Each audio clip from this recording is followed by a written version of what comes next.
Here, in the drive and recovery phases of my strides, my flow of movement is not accurate. I do not initiate the drive phase with my trailing leg quickly enough, causing my legs to trail out the back excessively. This may make me slightly slower and requires more energy to drive the knee, as it's coming from further back, as you can see here.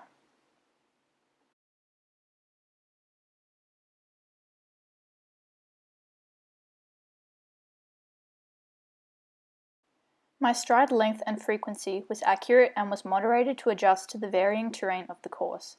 My average cadence is roughly 175 strides per minute. My running technique usually consists of high frequency and smaller strides because I have short legs. This allows me to maintain a speed similar to others' pacing. In this first clip, my cadence was 168 strides per minute.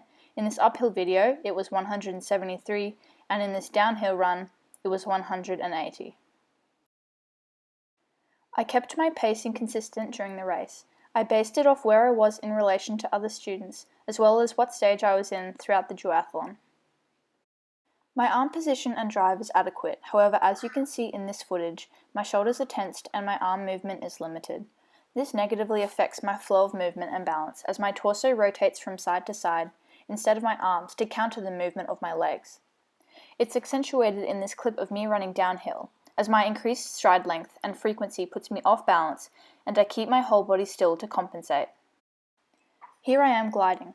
I crouch towards the handlebars in order to create an aerodynamic profile, maintaining the momentum and force acquired from the downhill and reducing wind resistance to increase my speed.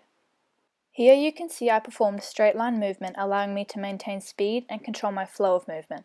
It is also important in preparation for upcoming parts of the race, for example cornering or entering new terrain, since a controlled flow of movement is likely to continue in other parts of the race. However, the accuracy of my cornering is very inconsistent. As you can see in this example, my inside leg is straightened while the other is contracted. In order to adjust to my center of gravity being unstable when I turn, my movement pathway was lengthened since I couldn't do a tight turn here. You can see the impact that doing this correctly has on my cornering in this example here, where my inside leg is bent.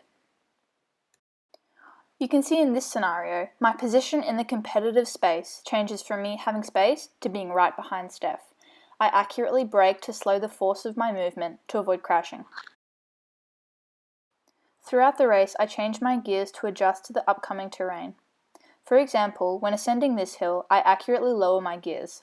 I also have a low gear when riding along the oval, as this terrain creates a lot of resistance between the grass and bike tires. By changing gears, I can keep a consistent cadence while expending a reasonable amount of energy and maintaining speed.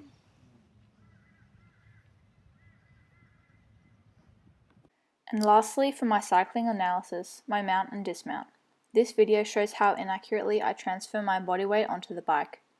As I go to lift my foot onto the left pedal, my center of gravity is too far to my right, so to balance myself, I swerve the bike pedal to the right.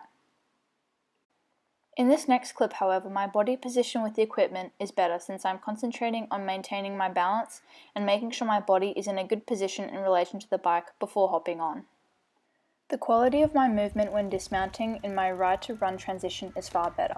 As you can see, I accurately shift my body weight onto the ground while continuing my flow of movement. I rack my bike and unfasten my helmet with speed, making overall an effective transition. In this run to ride transition, my helmet fastening is not completely accurate. It takes a bit too long, but then I quickly lower my bike and go under the rack. Considering my position in relation to other students and the experiment, this was the quickest way to exit the space. Now I'll be going into my movement sequences, beginning with running in a straight line from turning point to turning point. During my race, I was actively conscious of doing this. Not only does it reduce the distance I need to run, but improve my confidence, as I thought I was getting a one-up on the runners around me. In this example here, when I was running with Mark, I did just this. Despite it not creating a visible change, it still improved my mental processing. My second movement sequence is riding the shortest and fastest route from turning point to turning point by using straight line movement and smooth entry in and out of corner apexes. This is exemplified as I come down the back straight onto Mayo Oval. Due to the downhill, I had acquired lots of momentum and force, meaning straight line movement here is crucial for control.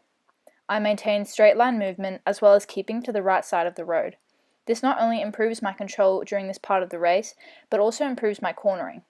By lessening the angle of the upcoming turn, a more efficient movement pathway is created. The smoothness of this entry allowed me to accurately shift my body weight from the bike seat to the pedals, and then absorb the shock of hitting the curb at speed with my legs, maintaining my speed. It is evident how important this is when one compares that performance to this.